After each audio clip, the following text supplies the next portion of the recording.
Vamos a continuar con nuestro pequeño estudio vinculado a todo lo que es vinculación al precedente en vigor.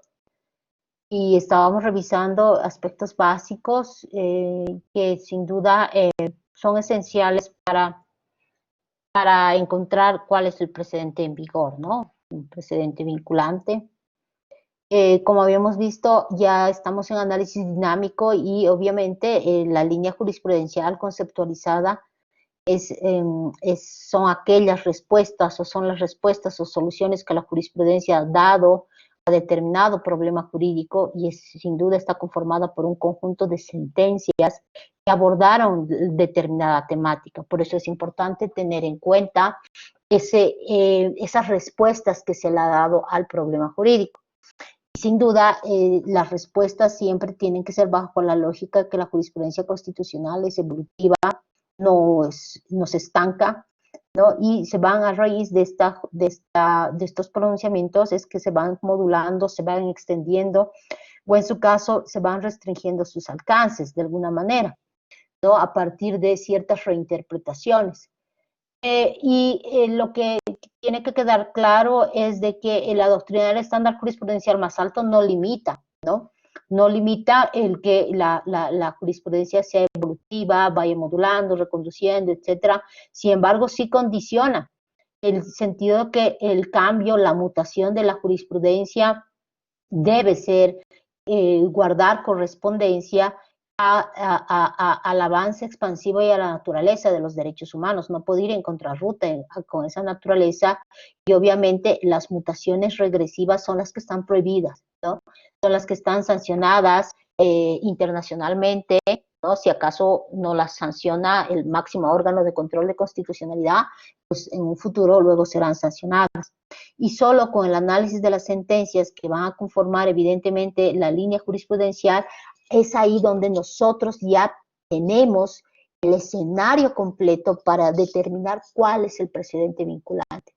Una autoridad judicial tiene esta labor, es una labor mucho más responsable hacia la autoridad judicial, porque nosotros como partes podemos invocar, o sea, es lo que les decía en clases anteriores, a veces las partes razonamos y decimos, bueno, ¿cuál es el precedente que me favorece para este contexto?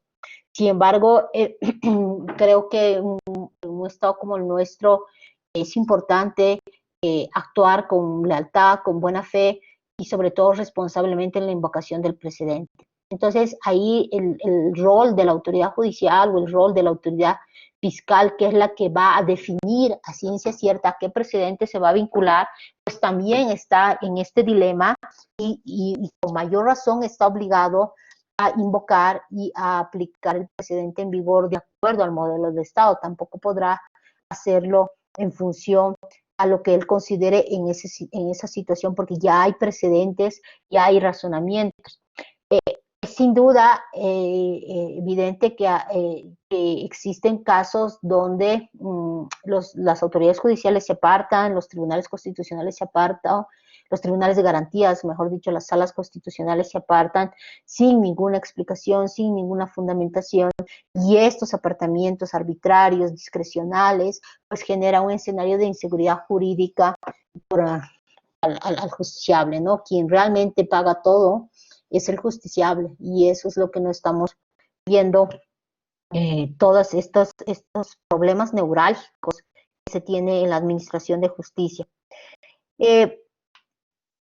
La idea de este módulo, pues evidentemente es fortalecer estas técnicas para la vinculación al precedente en vigor. Ya no hay una discusión, bueno, la discusión académica podrá existir, sin embargo el Tribunal Constitucional ya ha adoptado una postura, ¿no? Una postura vinculada al precedente en vigor a partir de la lectura del estándar jurisprudencial más alto, ¿no?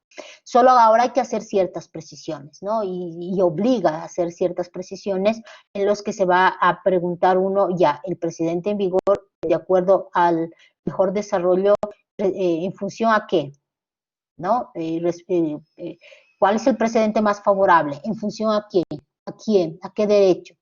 Eso es importante tenerlo muy en cuenta, saber identificar cuáles son los precedentes que forman parte de ese problema jurídico, porque no puedo traer a colación precedentes que no están dentro del caso fáctico, ¿no? Yo no podré querer aplicar, por ejemplo, toda la doctrina construida respecto a la garantía de inamovilidad funcionaria del padre progenitor en caso de servidores públicos vinculados a la ley del Estatuto del Funcionario Público y querer que eso se aplique, por ejemplo, a los casos de personas que están sujetas a la Ley General del Trabajo. Esos son dos fácticos diferentes. El escenario es diferente. ¿Y por qué? Me dirán ustedes, porque el tribunal ha emitido un pronunciamiento bajo esa normativa y ha emitido otro pronunciamiento bajo esta otra normativa porque son realidades fácticas diferentes. Entonces ahí, evidentemente, la analogía es importante, ¿no? Es importante. Entonces, lo que tenemos que tener claro es cuando el Tribunal Constitucional empieza a pronunciar precedentes de carácter sustantivo vinculados al derecho fundamental en cuestión, lesionado por cualquier acto lesivo, entonces ahí yo me tengo que sujetar a esa situación fáctica, ¿no? Y vincularme a esos precedentes. Pero si el tribunal no ha hecho el razonamiento a partir de esas características, pues es un precedente genérico y por lo tanto no va a necesitar caso nada. Lo que ocurre, por ejemplo, todos, o sea, es fácil ya delimitar. Si es precedente de carácter procesal constitucional, esos no exigen analogía, ¿no? Y son aplicables en cualquier contexto, en cualquier proceso. Salvo que por las particulares se hubiera hecho alguna excepción, ¿no?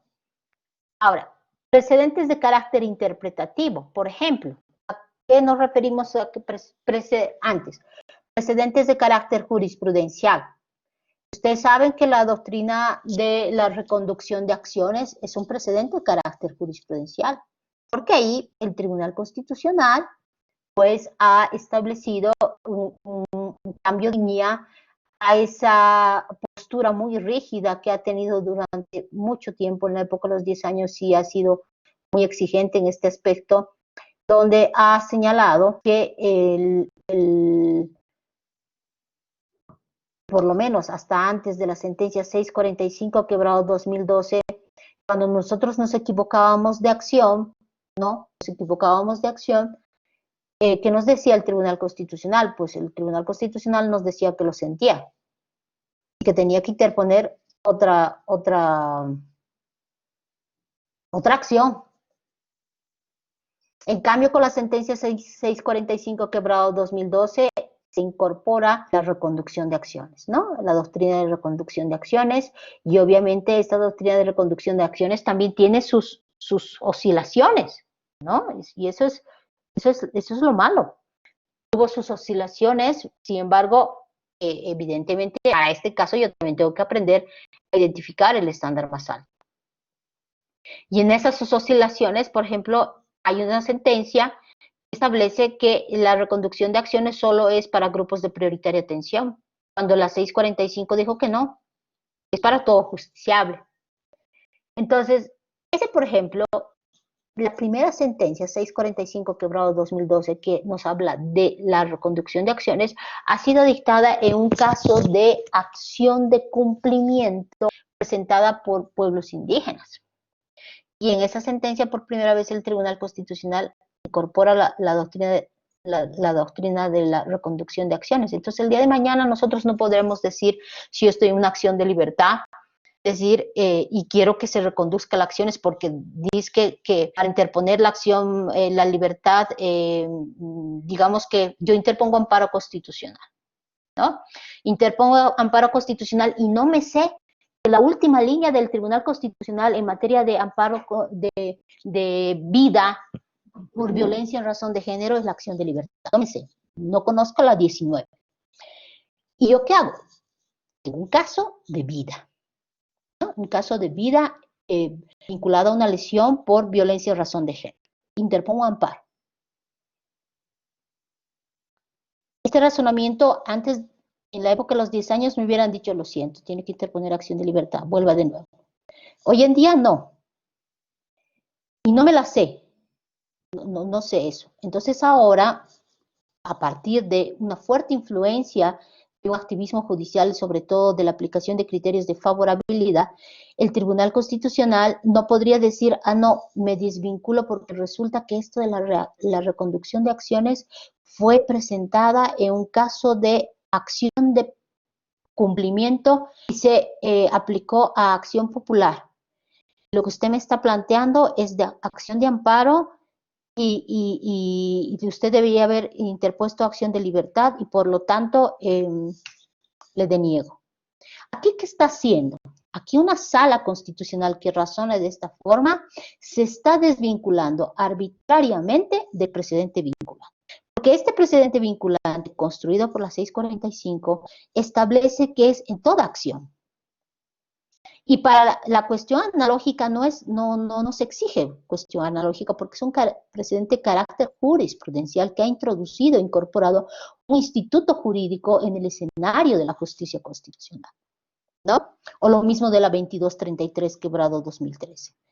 Por lo tanto, si el día de mañana nos dicen que la 645 no es vinculante, evidentemente va a ser un razonamiento de apartamiento grosero por parte de una sala constitucional que decida desvincularse de ese precedente. Ahora, en materia de reconducción de acciones, pues pues más bien no es lamentable, más bien afortunadamente el Tribunal Constitucional ha ido reconduciendo varias de las acciones. Hay varias sentencias que se ha reconducido de amparo, acción de libertad, de acción de libertad, amparo, de acción de libertad, accionar, etc. Yo no me las conozco todas, ¿no? No soy un estudioso académico de toda la línea, aunque ahora lo tenemos que hacer, tenemos que estudiar en función de líneas. Sin embargo, ya el precedente está establecido, ¿no? De que debe haber reconducción de acciones cuando el justiciable equipare la acción idónea. Porque ya no le podemos decir, vuélvase mañana, espere sus 6 meses, porque a veces, ¿no? Si, por ejemplo, eso jamás podríamos decirle a una persona adulta mayor. No le podemos decir, ah, no, lo siento, tiene que volver a interponer, y esta vez sin equivocarse de acción. No le podemos decir eso a pueblos indígenas, ¿no? Es por eso que, por ejemplo, con la sentencia 487 quebrado 2014 se ha establecido que en materia de reconducción de acciones, en los casos de pueblos indígenas, la reconducción de acciones es de oficio. Pero eso no significa, lo dijo en ese caso, pero eso no significa que solo sea para pueblos indígenas. Lo dijo de manera genérica. La reconducción de acciones no es a pedido de parte. La reconducción de acciones es de oficio. Y cuando el Tribunal de Garantías se está equivocando o se está olvidando de la reconducción de acciones, pues le tenemos que hacer recuerdo, ¿no? Y ahí tendremos que invocar el precedente en vigor. Y el precedente en vigor no es aquella sentencia en materia de reconducción de acciones que dice que solo es para grupos de prioritaria atención. El precedente en vigor son las sentencias 645 quebrado 2012 y las 778 quebrado 2014, que son las de estándar mucho más amplio, que determina que la reconducción de acciones opera, ¿no?, para todo justiciable, que es de oficio y que además permite que el caso se analice en el fondo, ya sea para denegar o conceder, pero de una vez, porque no le podemos decir al justiciable que se vuelva, porque ese justiciable no tiene, pues, a su consorcio de abogados que se las sabe todas las líneas jurisprudenciales y que se sabe que el tribunal, y que se las sabe que ayer pronunció el tribunal un cambio de entendimiento. Entonces, un poco, este es un ejemplo de lo que veíamos al inicio de clase. Procesos de igualación, relaciones verticales de los históricamente excluidos, que uno de sus derechos lesionados a diario es el derecho de acceso a la justicia. A diario se lesiona el derecho de acceso a la justicia, y con mayor gravedad para los grupos, para los colectivos, los históricamente oprimidos, generando dobles procesos de revictimización, porque estamos hablando de pueblos indígenas históricamente empobrecidos, ¿no? Entonces todavía les decimos, ah, no, es que me tienes que manejar bien la jurisprudencia y si te equivocaste, lo siento. Entonces, estos procesos de igualación que se establece las líneas flexibles, pues son una respuesta coherente al sistema de protección internacional de los derechos humanos. ¿Para qué aplico los enfoques? Los enfoques los aplico ¿para qué? Para generar procesos de igualación, para poder no solo visibilizar las condiciones de desigualdad, sino que a partir de esas condiciones de desigualdad razonar, generar espacios de igualación. Entonces eso es lo que hizo el Tribunal Constitucional con la reconducción de acciones. Y señaló este aspecto para todos, no solo para estos colectivos. Ya fue mucho después, el Tribunal Constitucional en la época, el 2016, decide regresivamente acortando que solo es para grupos de prioritaria atención, desvinculándose a estos estándares altos. ¿Ya? Entonces, esto es importante tener en cuenta, manejar adecuadamente esta temática de la invocación al precedente, y que sin duda, reiteramos, la invocación del precedente no se sujeta únicamente a análisis estático, sino sobre todo a análisis dinámico y fundamentalmente a análisis hermenéutico, ¿no? Que ya habíamos adelantado en la anterior clase. En la anterior clase, en el análisis hermenéutico, voy a tener que elegir la sentencia. Pero la elección no es una cuestión de discrecionalidad. La elección pues va a ser a partir de criterios de que el tribunal nos dice de favorabilidad. Y alguien preguntará con muy atinada razón, ¿favorable a quién si estoy en un proceso de colisión de derechos fundamentales? Entonces, cuando estamos en un escenario de colisión de derechos fundamentales, pues el precedente en vigor será aquel precedente que ha razonado, ¿no?, en mejor forma en una situación fáctica de igual colisión, de ponderación de derechos. Pues ese será el precedente en vigor. ¿Pero fruto de qué? Ya de la ponderación, ¿no? Eso es bien importante tener en cuenta porque a veces se señala y se dice que el estándar más alto es arbitrario porque no se sabe para quién va a ser favorable, ¿no? Evidentemente yo no podría invocar un precedente queriendo que se aplique a favor del colectivo al que yo estoy representando, si acaso ese precedente no es fruto también de esa ponderación, ¿no? Entonces, yo sé que en materia de ponderación las cosas se van complicando. Si estoy en una materia donde es el derecho el que está siendo lesionado por el poder, pues evidentemente en estos casos es sencillo invocar el precedente en vigor y sobre todo la favorabilidad, porque la favorabilidad va a ser siempre para el derecho fundamental en cuestión. En el caso del acceso a la justicia, por ejemplo, y en la reconducción de acciones, el precedente en vigor es aquel que fortalezca en mejor forma el acceso a la jurisdicción, aquella sentencia que se deslinde de todos los formalismos, ¿no? No aquella sentencia que limite, que restrinja. ¿Por qué? Porque ahorita en el contexto de la reconducción de acciones estoy con un derecho fundamental, acceso a la justicia. Entonces, otro aspecto que hay que tener en cuenta fundamentalmente es los derechos fundamentales en cuestión. Saber delimitar cuáles son los derechos fundamentales en cuestión, quiénes son los intervinientes en esta clase de precedentes y además delimitar si estoy frente a un precedente de carácter sustantivo o a un precedente de carácter jurisprudencial, procesal, un precedente de carácter interpretativo, ¿no? Por ejemplo, precedentes de carácter interpretativo tampoco necesitan situación fáctica análoga, no, porque estos se interpretan en genérico. Es cuando el Tribunal Constitucional empieza a interpretar, por ejemplo, principios, ¿no? El principio de verdad material, por ejemplo. La posibilidad de aplicar el principio de verdad material y establecer por ejemplo, la exigencia de fotocopias legalizadas, ¿no? Y el Tribunal Constitucional razonó en virtud del principio de legalidad verdad material, pues generó el razonamiento que mientras la fotocopia siempre es válida, en tanto y el cuanto no sea desconocida por la parte demandada, ¿no? yo ya no le puedo exigir fotocopia legalizada porque esto va a generar en alguna temática de que simplemente sea una forma. Si la autoridad o la persona no está desconociendo el contenido, pues perfectamente, a partir del principio de verdad material, está explicándose en ese elemento probatorio, es suficiente. Ahora, si es la parte la que lo desconoce, pues ahí se razonará de otra manera. Eso el tribunal lo dijo en qué?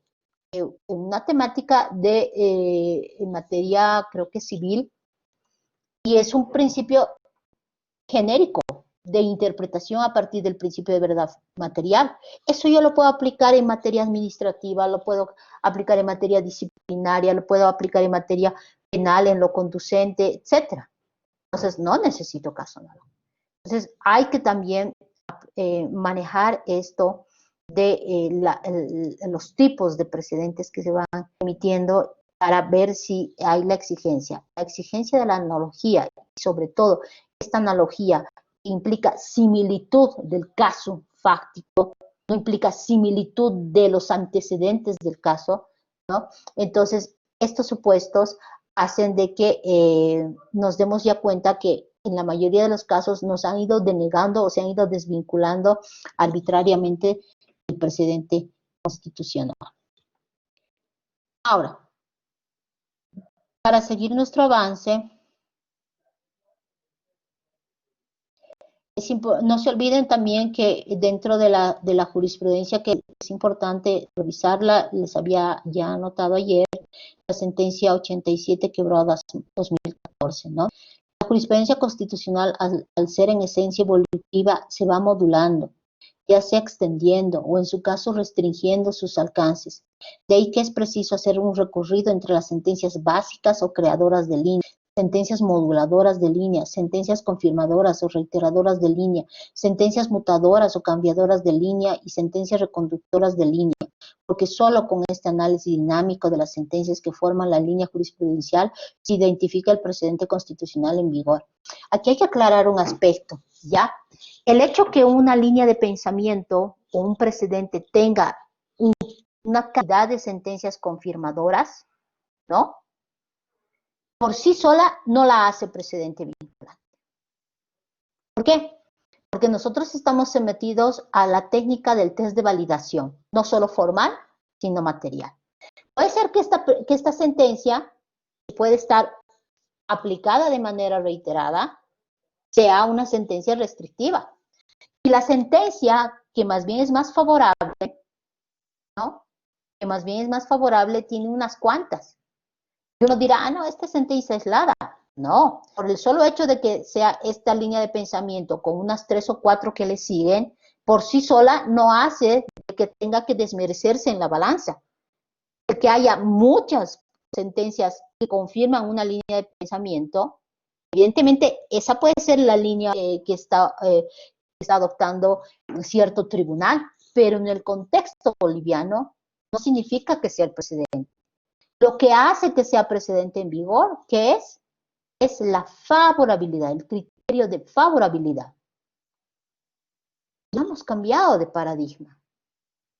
Ya hemos superado el paradigma de la temporalidad. Y peor, no estamos en el paradigma de la uniformidad del pensamiento. No hace vinculante el que existan varias, es una causa más, porque ayer hemos visto, en función a lo que dice el 87 quebrado 2014, una sola sentencia hace precedente. Sin embargo, eso no es suficiente. Tengo que realizar el análisis dinámico. Y en el análisis dinámico me doy cuenta que tengo aquí esta sentencia, la que les había planteado en la acción, ¿cómo se dice? La acción de libertad innovativa. Procede la acción de libertad, aún hubiera cesado la privación de libertad. Esta tiene pues 10 años ¿qué se llama? De uniformidad en la aplicación. En cambio, esta otra que dice que no, que solo si presento inmediatamente, ¿cuál se aplica? Esta última, ¿no? ¿Cuál se aplica? ¿Cuál aplico? ¿Cuál es la más favorable? Es lo que me tengo que preguntar. No me tengo que preguntar si es la última. Puede ser la última, pero a esa última le tengo que hacer el test. Tengo que determinar si esta reúne los criterios de favorabilidad. Y la favorabilidad se mide no en porque haya varias sentencias que la sigan, sino la favorabilidad se mide por su contenido, por la coherencia que el razonamiento tiene a la luz del sistema jurídico. Y el sistema jurídico pues está conformado en el caso boliviano, no solo por la ley, sino está fundamentalmente y esencialmente por la Constitución y el bloque de constitucionalidad, donde es la ley la que tiene que encauzarse a la Constitución y al bloque, no al revés. En el Estado legislado era al revés. Estado legislado.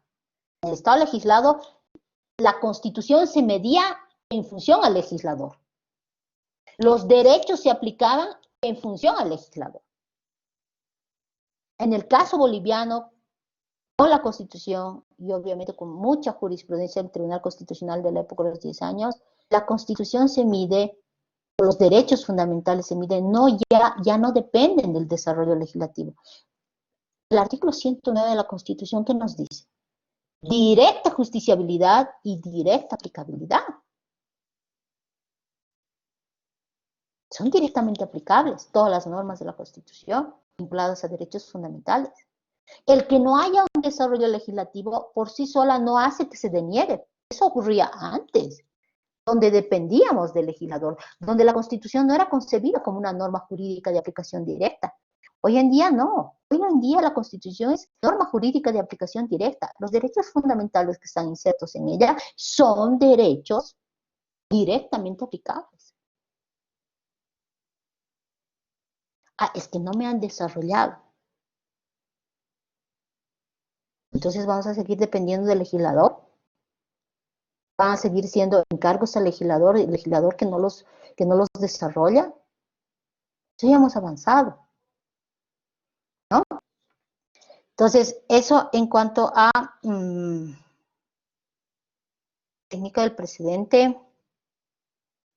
Esta partecita más me gustaría recordar. Esta forma de identificación del precedente constitucional en vigor a través de la lectura constitucionalizada de la línea jurisprudencial que requería como única condición el criterio temporal del precedente, resultando el último en términos de fecha de emisión por el Tribunal Constitucional que hubiere cambiado, modulado, reconducido un determinado entendimiento, tuvo una evolución significativa, por cuanto a partir de la sentencia 2233 quebrado 2013 de 16 de diciembre, la justicia constitucional entendió que el precedente constitucional en vigor resulta aquel que acoja al estándar más alto de protección del derecho fundamental o garantía constitucional invocado. Siempre va a ser ese el precedente en vigor, aquel que desarrolle mejor forma, ¿no? No aquel que limite, que restrinja, que disminuya. De que se va a encontrar con precedentes así, se va a encontrar. Eso es inevitable. Lo dijo, lo sacramentó el Tribunal Constitucional, porque hasta el día de hoy seguimos. O sea, antes eran 3 salas, o sea, 3 feudos, ahora son 4. ¿No? Y esto obviamente por la falta de unificación, de uniformidad en la jurisprudencia que tiene el propio Tribunal Constitucional. Un problema serio, neurálgico, que merece un tratamiento de política pública. Y fundamentalmente, en el caso nuestro, que estamos en un escenario académico, pues, de motivación para realizar una investigación académica a través de una tesis, yo los invito a influenciarse de esta realidad. Es un problema de actualidad, tiene relevancia, claro que tiene relevancia, tiene actualidad, absolutamente sí. Entonces, pues por eso es que también estamos con un módulo en este contexto.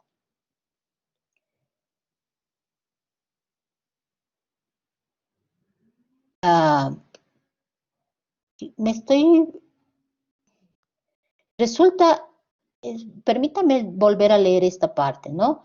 Resulta que el que acoge el estándar más alto de protección del derecho fundamental o garantía constitucional invocado, provocando con ello que la invocación y aplicación de un precedente sea escogido dentro del contexto. de la línea jurisprudencial, ya no solamente fijándose el criterio temporal del mismo, sino sobre todo aquel que sea exponente del estándar más alto de protección del derecho. Dijo, nos referimos con la expresión estándar más alto de la jurisprudencia constitucional para resaltar aquella o aquellas decisiones del Tribunal Constitucional que hubieran resuelto un problema jurídico recurrente y uniforme, pero de manera progresiva, a través de una interpretación que tiende a efectivizar y materializar de mejor manera los derechos fundamentales y garantías constitucionales previstas en la Constitución y los tratados internacionales de derechos humanos que forman parte del bloque de Constitución. Aquí está, este es un extracto de la propia sentencia 87 hacia la 2233, quebrado 2013. Finalmente, el método de identificación del estándar más alto en la jurisprudencia constitucional es a través de un examen o análisis integral de la línea jurisprudencial, de tal forma que el precedente constitucional en vigor se convertirá en aquel que resulte siempre de dicha comparación. Da vuelta, ¿no? ¿Ya? Siempre que resulte de dicha comparación. Entonces, hoy en día ya no podemos estar en una situación de únicamente escoger el que me tocó o el que lo encontré por primera vez, sino que estoy obligado para el precedente en vigor seleccionar, comparar su quantum, ¿no? Pero el quantum en sentido no de cantidad que la sigue, sino de quantum en cuanto a la favorabilidad que la contiene. A ver, esperemos que se ese audio. Este de aquí sería la pitita que le da vuelta a lo que es a la argolla de chupetito. Y le agarraría en la parte de acá. No, pero... ¿Me pueden ayudar? A ver. Así. Ah, ya tengo que darle la vueltita.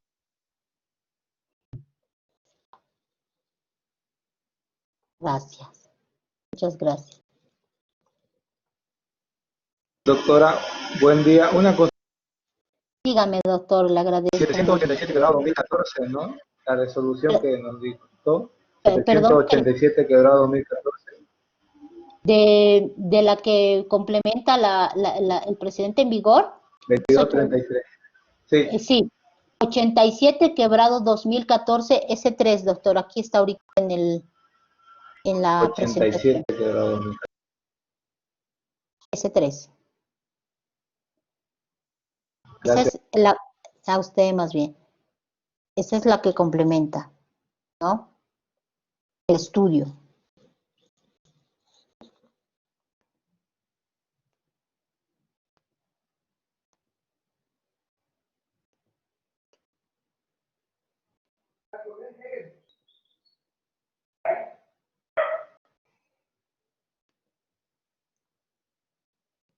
Ahora me gustaría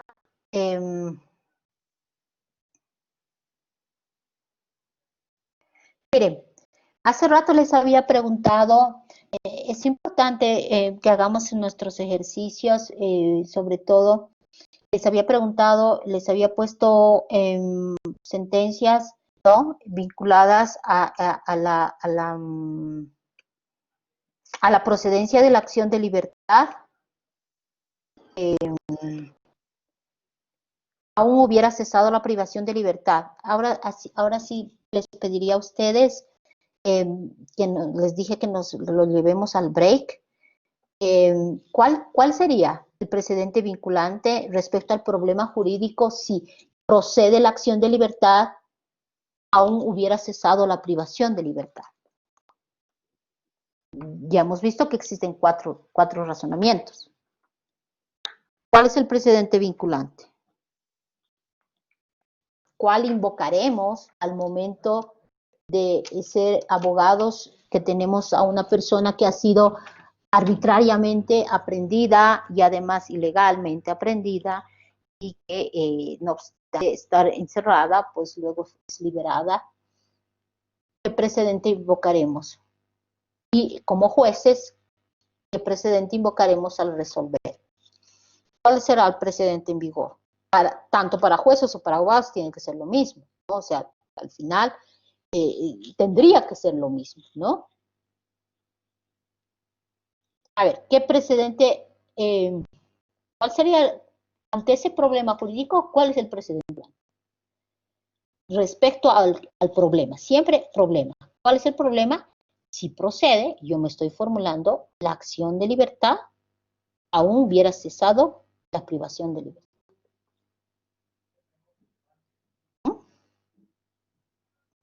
¿Cuál sería? ¿Cuál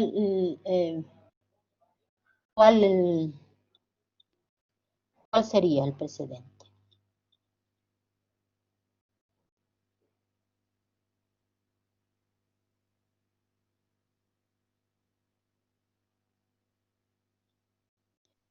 Les hago recuerdo de las sentencias, ¿no? Primero, La innovativa. de la acción de libertad innovativa, querido doctor. La primera sentencia, bueno, la sentencia 327 quebrado 2004-R es la que establece de manera expresa que a pesar de haber cesado la privación de libertad es posible interponer la acción de libertad. Luego les he contado que el año 2010, con la sentencia constitucional 451 quebrado, estamos haciendo análisis dinámico, ¿no? Con la sentencia 451 quebrado 2010, el Tribunal Constitucional reconduce la acción y la reconduce a la de los chuquillos, ¿no? El caso que les conté, que pese a que estas personas habían estado privadas sábado, domingo y el lunes las sacan, fueron privadas porque se presumió de que probablemente iban a realizar actos delincuenciales, que iban a entrar a las casas, todo eso las liberaron y ahí el Tribunal Constitucional dijo que no, que todavía están libres, no se puede interponer la acción de libertad. Entonces, estas les conté que eran sentencias que eran 3 sentencias aisladas que habían generado este razonamiento. Pero, ¿qué pasa en la sentencia 451 quebrado 2010-R, en la época de transición, señala y dice que no, que la acción de libertad tiene que estar, tiene que presentarse cuando la privación de libertad persiste. Y lo que hace esta sentencia 451 quebrado 2010 es reconducir la línea de pensamiento de esas 3 sentencias aisladas. Pues miren, ya les estoy dando dos hitos de sentencia. 327 quebrado 2004, 451 quebrado 2010-R, luego viene en la época ya del pluri, fíjense, son distintos periodos de jurisprudencia. Época de los 10 años, época de transición, época del pluri. En el pluri, evidentemente, se emite la sentencia 2491 quebrado 2012. ¿No? Y en esta sentencia lo que hace es reconducir la línea de pensamiento a la 327-2004. Pronunciada está la 2491 en vigencia de la actual Constitución, ¿no? Pero se va al criterio más favorable. En este caso dice que procede la acción aún hubiera cesado la privación de libertad. Sin embargo, en plena pluri, en plena jurisdicción constitucional del primer tribunal plurinacional, se emite, y en plena vigencia del estándar más alto, eso es lo peor, se emite la sentencia 135 quebrado 2014, que es la que reconduce al criterio de la 451-210, modulando un poco y diciendo que se va a interponer la acción, que es posible que no procede la acción de libertad cuando ha cesado y excepcionalmente se va a poder presentar si se la activa luego de haber cesado en un tiempo razonable. Entonces, estos son los precedentes. Eso es lo que ustedes a diario, lo que todos nosotros, no ustedes, todos nosotros a diario tenemos que hacer en la correcta técnica de invocación al precedente. Realizar análisis estático, luego dinámico, luego hermenéutico. En el hermenéutico identificaré cuál es el estándar más favorable, ¿no? Entonces, pregunta, ¿cuál es el precedente en vigor respecto a lo que señalaba su compañero, respecto a la acción de libertad e innovativa? Doctora, sería la sentencia del 2004, ¿no? La del 2004 en relación con la 2491-2012, en cuenta de que no se basa solamente en la temporalidad, ¿no? Y las otras sentencias, pese a que son posteriores, son sentencias regresivas, ¿no? Que no se enfocan o se enmarcan en lo que es las obligaciones internacionales que tiene el Estado, ¿no? De velar por la progresividad de los derechos humanos y no así que sea regresiva. Excelente, querido doctor. ¿Alguien piensa lo contrario? ¿O está de acuerdo? ¿Todos estamos de acuerdo con lo que señala su compañero? ¿No? Quisiera díganos, querida doctora Janet. La escuchamos.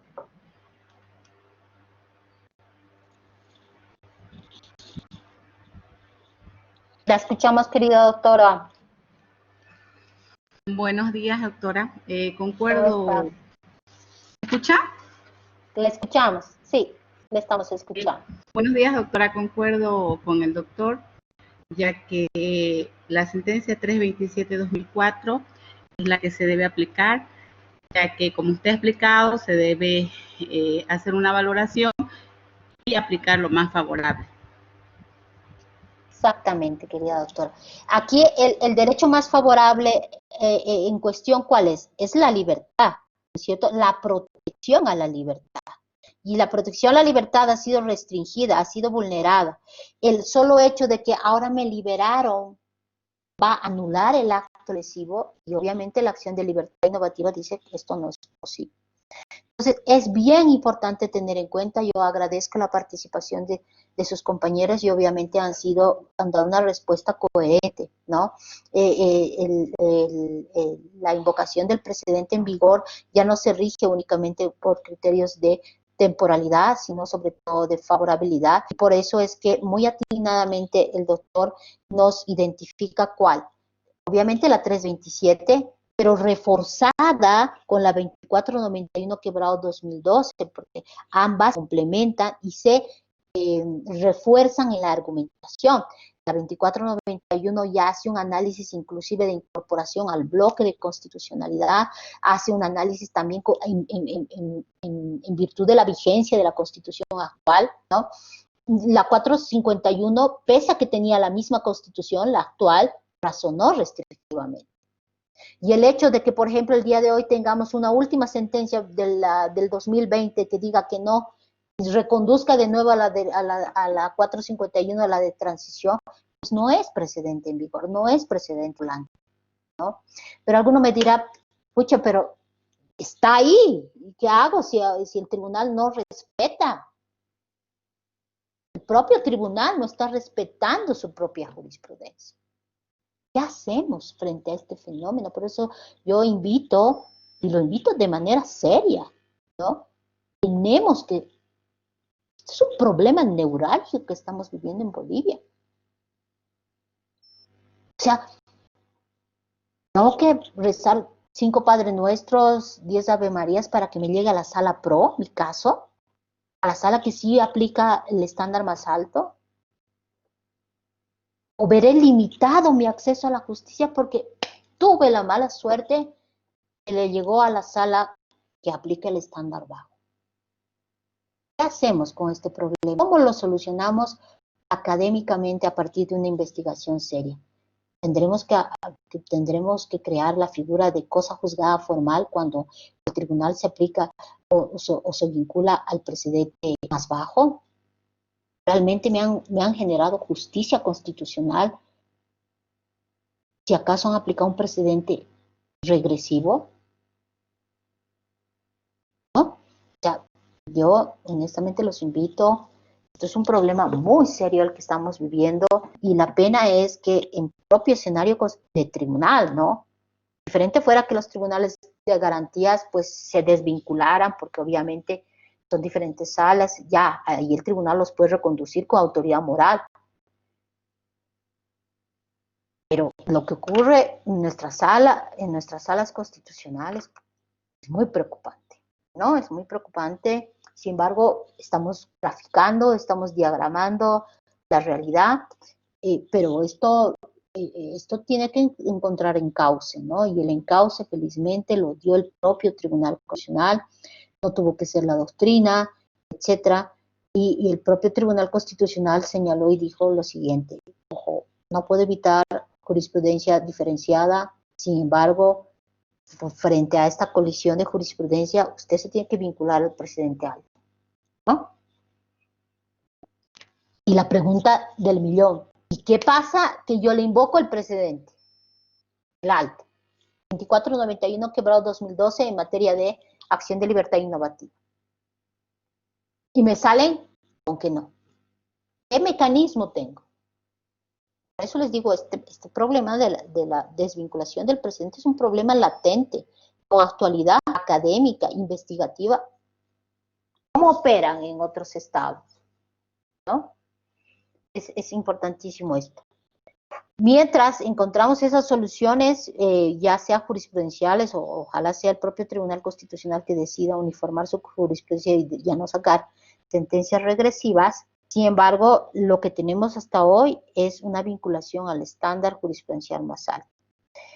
Ahora, les había dicho que nosotros tenemos vamos a hacer una dinámica de trabajo precisamente para ir fortaleciendo estas técnicas de lectura de sentencias, invocación de precedente en vigor. Y solo creo que podríamos comprender de que se ha fortalecido de alguna manera la competencia con un caso práctico, ¿no? Les había dicho a ustedes, ayer ya les había adelantado a sus compañeros que vamos a tener la lectura de dos sentencias, la 394 quebrado 2018 S2 y la sentencia constitucional 185 quebrado 2019 S3 frente a un caso hipotético, ¿no? Siempre tiene que ser caso hipotético. El caso hipotético es de una mujer, yo se las voy a poner ahorita el caso para que ustedes lo vayan analizando. Sin embargo, ¿cuál va a ser la hermenéutica de nuestro trabajo? A partir de ahora, lo que haríamos es un stop, ¿no? Clases. Lo que tendríamos que hacer es dividirnos en grupos. Ustedes tienen grupos de ¿cuánto? De 10 personas por grupo, no sé cómo es. Pero cada grupo, respetando los grupos para que no haya mucha situación conflictiva en una reorganización. La primera directriz sería el respeto de los grupos a los cuales ustedes están acostumbrados, ¿no?, a trabajar. Ahora, si alguien quiere trabajarlo de manera personal, pues tiene absoluta libertad, ¿no? Entonces, en cada grupo, digamos que fuera un grupo de 10 personas, cada grupo en el grupo se va a organizar internamente y una parte del grupo va a leer la sentencia 394 quebrado 2018 S2 y el otro grupo va a leer, la otra parte de ese mismo grupo va a leer la 185 quebrado 2019. ¿Esto por qué? Solo por razones de tiempo, ¿no? Porque no vamos a tener tiempo para que todos podamos leer la 394, todos luego podamos hacer el ejercicio de la 185, etc. Entonces, cada grupo va a leer ambas sentencias, ¿no? Internamente, cada grupo tiene que tener dos tareas. La primera tarea es la identificación de análisis práctico de la sentencia 394 y 185. O sea, van a identificar el precedente constitucional, identificando los problemas jurídicos que aborda la sentencia, identificando si el fundamento jurídico 3.1 es obiter, si el fundamento jurídico 3.2 es ratio, no sé. Y obviamente de estas dos sentencias van a identificar el precedente, ¿no? Entonces, eso como tarea de la 394 y la 185. De cada una de estas sentencias tiene que haber la identificación de precedentes. Y luego de la identificación de precedentes, evidentemente hipotéticamente, vamos a preguntarnos cuál es el precedente en vigor en un caso en específico que yo se los voy a plantear. Es una cosita, un pequeño casito fáctico, y ustedes me van a decir cuál es el precedente en vigor que se aplica a esa sentencia. Esto es lo que a diario tenemos que hacer al invocar el precedente, ese ejercicio de análisis dinámico. Pero yo lo estoy, les he dado dos sentencias que evidentemente tienen razonamientos, puede ser que tengan razonamientos similares o dispares. La tarea de análisis dinámico es una tarea complicada que nos ayuda al Constitucional, porque no está pues a la vuelta de la esquina decir, este es el último presidente o este es el presidente en vigor. Tiene que haber un estudio, un análisis, ¿no? Sin embargo, de las diferentes soluciones a estos casos, hay estas dos sentencias, y por eso es que quiero que las leamos para ver cuál es el precedente en vigor. Vamos a hacer los tres ejercicios ahora: análisis estático, análisis dinámico y análisis hermenéutico ya para la plenaria, ¿ya? ¿Hay alguna duda respecto a esta pequeña actividad? Que la vamos a ir fortaleciendo evidentemente en el transcurso también de la otra semana, dependiendo de nuestro primer escenario de actividad. Díganos, doctor. Doctora, disculpe, los números de la sentencia y el guión, por favor, es que no alcancé a escribir. Ya, pues puedo volver a escribir aquí en el chat, querido doctor. Lo pongo en el chat, exacto. La sentencia de la 394, son dos temáticas que ustedes ya las han visto, no son sentencias nuevas. 2018 S2 y la 185 2019 S2, ambas tienen que ser analizadas a partir de análisis. Sí, ya me ganó el doctor Rudy, le agradezco mucho. Análisis estático dinámico. Ya está. Gracias, doctor, le agradezco mucho. Entonces aquí, ¿cuál es nuestra pregunta? ¿Cuál es el precedente en vigor? Para el caso que ahorita yo les voy a poner de análisis, y obviamente para saber identificar a partir de un análisis dinámico y un análisis estático. Entonces, les pido que por favor se organicen en grupos. No sé cuánto tiempo nos damos para una lectura de la sentencia en dos. Ustedes me dicen. A ver, son las 12.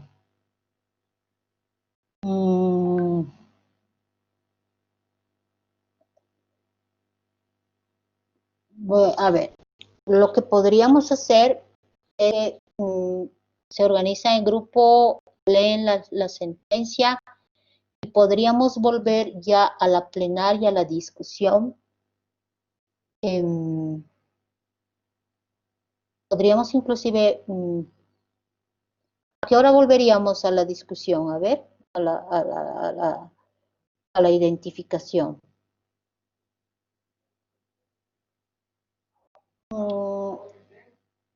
¿Les parece a la 1:15 volver? Ya para ir exponiendo, porque eso es lo que quiero que confronten ustedes la sentencia. Inclusive en el análisis dinámico que ustedes tengan o en el análisis estático, les voy a pedir que utilicen la técnica de la reinversa para hacer el ejercicio. Y para que vean la diferente forma de entender y de leer la lectura de la sentencia en cada grupo interno, les aconsejo que algunos utilicen la forma tradicional de lectura de sentencia y otros utilicen la técnica de la reinversa. Al momento de identificar precedente, el precedente, de diferenciar lo que es obiter de lo que es ratio, etcétera, ¿ya?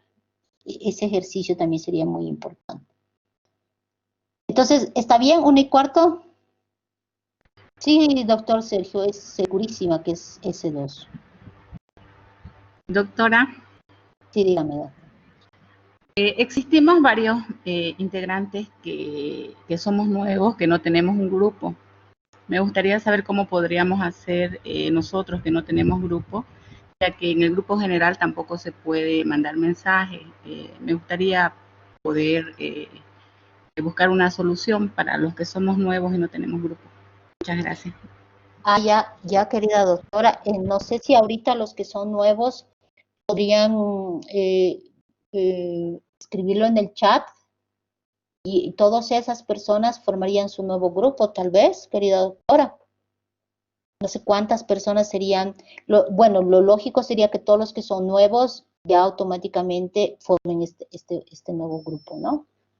Lo importante, queridos doctores, es que todos hagamos el trabajo, la dinámica de ejercicio. No es una dinámica que va a ser estrictamente evaluada, que yo le voy a poner puntaje, no es una dinámica de correcto o incorrecto, sino sobre todo es una dinámica para encontrar problemas en la identificación, para precisar la situación, para todo eso, querida doctora, y sobre todo para fortalecer las técnicas de invocación del precedente. Esa es la idea de la dinámica, querida doctora. No sé si aparte de la doctora hay otras personas que están sin grupo, pues se organizan, nos podemos organizar ahorita con un grupo. Esa sería, querida doctora, yo ahorita no sé ni quiénes son, tampoco se pronuncian quienes no están en grupo, ¿no?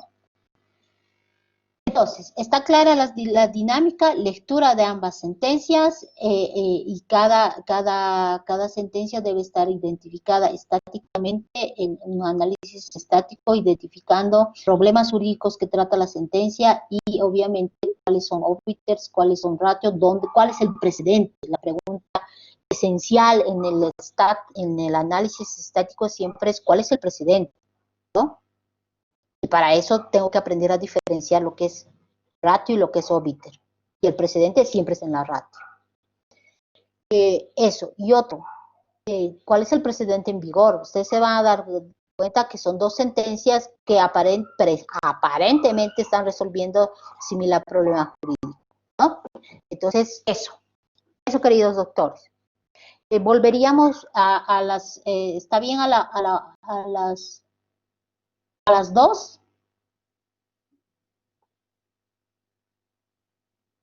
¿Cuál es la sentencia del 2020? Ninguna, doctor. Ninguna, doctora. Solo hay que leer la 394-2018 S2 y la 185 quebrado 2019 S2. Nada más. No hay ninguna del 2020. ¿Hay alguna otro interrogante? Sí les voy a poner ahorita voy a cambiar de presentación, les voy a poner el caso. Obviamente el caso, la identificación del caso es para ya determinar cuál será el precedente que se va a aplicar al caso, o sea, cuál será el precedente en vigor, ¿no? Pero lo primero que ustedes tienen que hacer antes de saber cuál es el caso es leer lo que dicen cada una de estas sentencias, identificar el precedente. ¿Ya?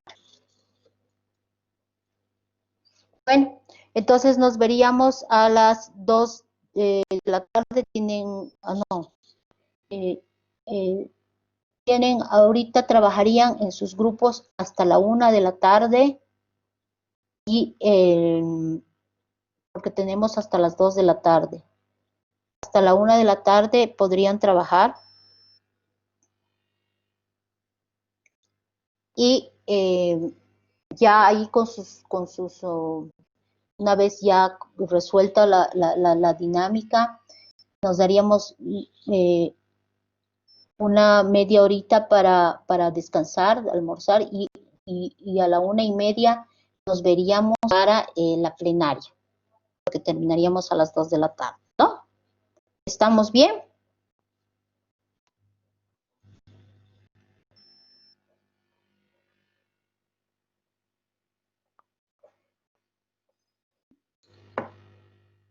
Una y media. Súbamelo, doctora, súbalo los casos para cada grupo para resolverlo, por favor. Allá está subidos, querido doctor. Ya están. Ya, Ya gracias, están los doctora, dos casos. gracias. No, a ustedes. Y ahorita yo le voy a, se va a quedar en la presentación el casito, nada más. Pero eso lo van a hacer después. ¿Ya? Gracias.